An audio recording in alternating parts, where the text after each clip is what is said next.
everyone, this is Dr. Mohua Roy, Consultant Pediatric Cardiologist at Rabindranath Tagore International Institute of Cardiac Sciences, Kolkata. Today, our topic of discussion is congenital heart disease. At first, what does it really mean by congenital heart disease? A baby's heart development starts very early in the pregnancy and almost completed at 8 weeks of gestation. Any derangement or abnormality at this crucial period of time is known as congenital heart disease. Now, why it's important to know about congenital heart disease?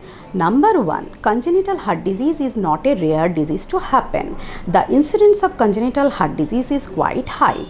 8 to 10 out of 1000 babies are born with congenital heart disease. That's why lots of children are suffering with undiagnosed congenital heart disease in our society. Number two, in today's era, by the treatment, we can give a new life to those kids. Number three, the key of success of congenital heart disease depends upon the early diagnosis and early treatment. Those are the conditions for which we should know little bit about congenital heart disease. Now, congenital heart disease is divided into two main categories. First one is acyanotic congenital heart disease and second one is cyanotic congenital heart disease. Acyanotic congenital heart disease is again subclassified into two main groups. First one is hole in heart and second one is block in the heart valve. In hole in heart group, there can be hole in upper chamber of the heart, that is known as atrial septal defect or ASD. Hole can be in the lower chamber of the heart, that is known as ventricular septal defect. There may be a pipe-like extra connection between two great arteries, that is known as patent ductus arteriosus or PDA. This type of hole or extra connection in the heart, children are suffering with recurrent respiratory tract infection or not gaining weight properly, or there may be feeding difficulties. Sometimes this kind of baby at the time of sucking breast become very much lethargic and there may be excessive sweating. On the other hand, the other group of children, that is the block in the valve group patient, may suffer with respiratory distress, and this respiratory distress is mostly obvious at the time of playing. But surprisingly, this type of kids may not have any obvious symptoms. They may be picked up by the child specialist when they put the stethoscope on the chest. They may get an abnormal sound that is known as murmur, and they send the patient to the pediatric cardiologist for evaluation, and after detailed echocardiogram, this type of heart disease may come out. Now, in today's world, the block in the valve as well as hole in the heart is treated with transcatheter procedure. There is no need of open heart surgery. Valve can be opened by balloon and the hole can be closed by devices. There are various advantages of this type of transcatheter procedure over surgery.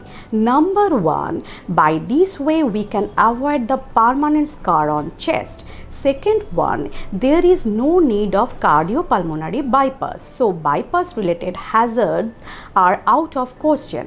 Number three, this is mostly done under conscious sedation.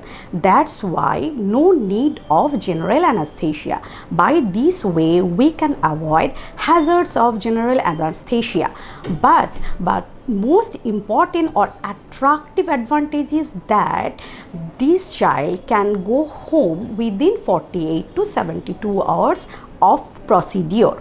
But here we need to understand that sometimes it may not be possible to do device closure, because there are something we should think before offering device closure. Number one, age of the patient, weight of the patient, size and the shape of the hole, and the tissue rim around the hole, so that this device or button like structure can hold.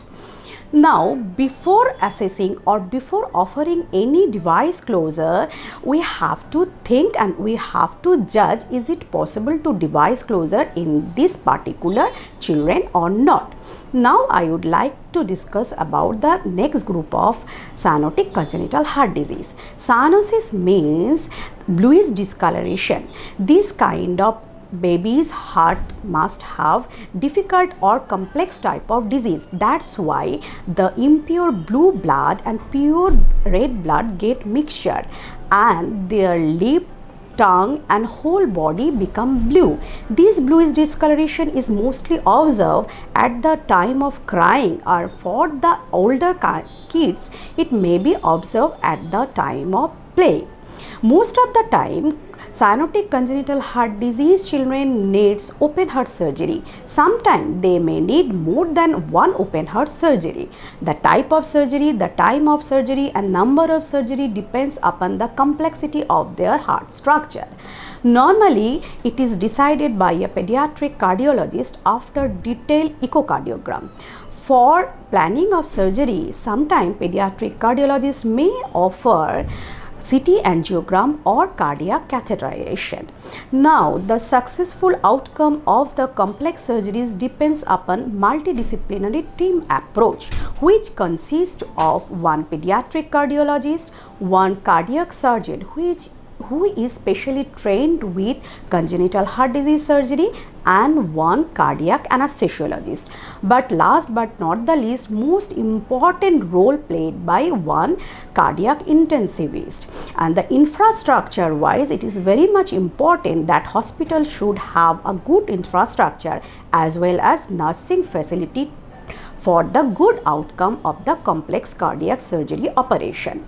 Now, if we summarize today's talk, number one, the incidence of congenital heart disease is quite high. So, it's our responsibility to pick them up and send for proper treatment.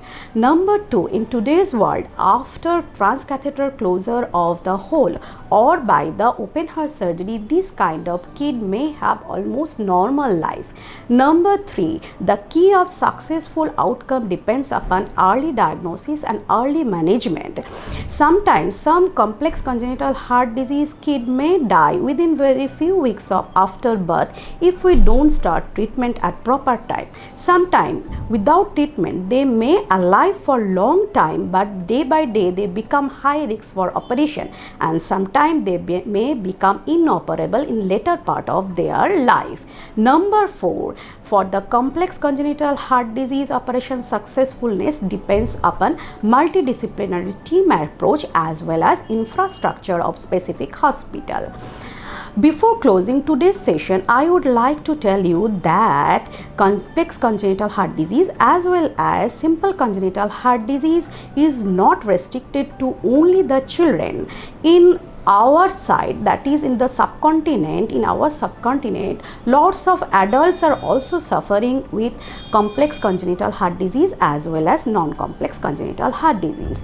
Next time, I would give emphasis on adult with congenital heart disease. Thank you.